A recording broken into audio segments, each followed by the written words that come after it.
માનનીય પ્રદેશ પ્રમુખ શ્રી જગદીશભાઈના નેતૃત્વમાં આવતીકાલે પ્રદેશ ચૂંટણી સંચાલન સમિતિ અને જુદા જુદા જિલ્લા મહાનગરોમાં જે ચૂંટણી સંચાલન સમિતિ બની છે એની એક સંયુક્ત બેઠક પ્રદેશના પ્રભારીઓ જુદા જુદા જિલ્લા મહાનગરના અને મોરચાના પ્રમુખ મહામંત્રીઓની ઉપસ્થિતિમાં આયોજન થયેલું છે. આવનારી સ્થાનિક સ્વરાજ્યની ચૂંટણીઓમાં સુચારુ સંચાલન માટે ભારતીય જનતા પાર્ટીની પદ્ધતિ અને પરંપરા પ્રમાણે જુદા જુદા જિલ્લા મહાનગરોમાં 4 સભ્યોની સમિતિ બની છે.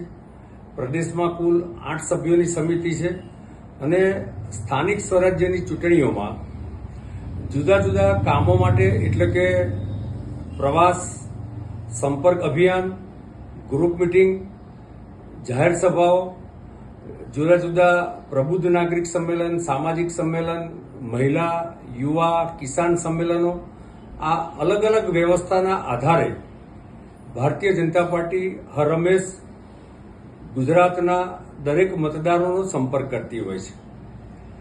ભારતીય જનતા પાર્ટી એ 365 દિવસ કામ કરવા ટેવાયેલી છે. એટલે અમારા સતત સંપર્ક લોકોની સાથે સેવાકીય કાર્યક્રમોના આધારે, સામાજિક કાર્યક્રમોમાં અને રાજકીય કાર્યક્રમો દ્વારા સંપર્ક હોય છે.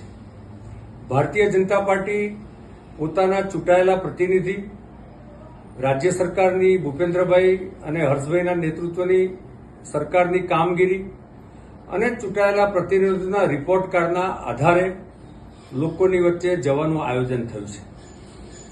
વાસ્તવમાં ભારતીય જનતા પાર્ટી પોતાના રણનૈતિક કાર્યક્રમ જે ટાઈમ ટેબલ બનાવ્યું છે એના આધારે આગળ વધી રહી છે.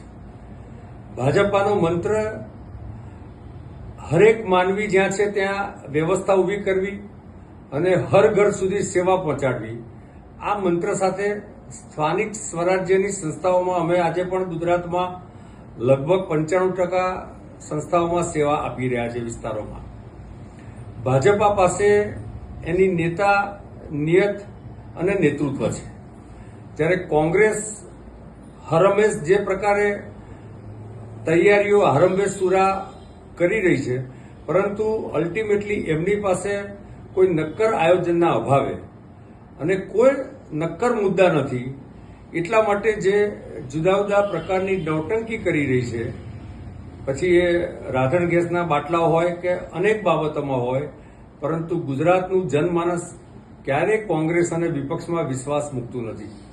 અમને સંપૂર્ણ વિશ્વાસ છે કે અમારું જે સેવાકીય કામગીરી છે એના આધાર પર ફરી એક વખત ગુજરાતમાં 95થી 97% વિસ્તારોમાં ભારતીય જનતા પાર્ટી મજબૂતાથી જન સમર્થન મેળવશે.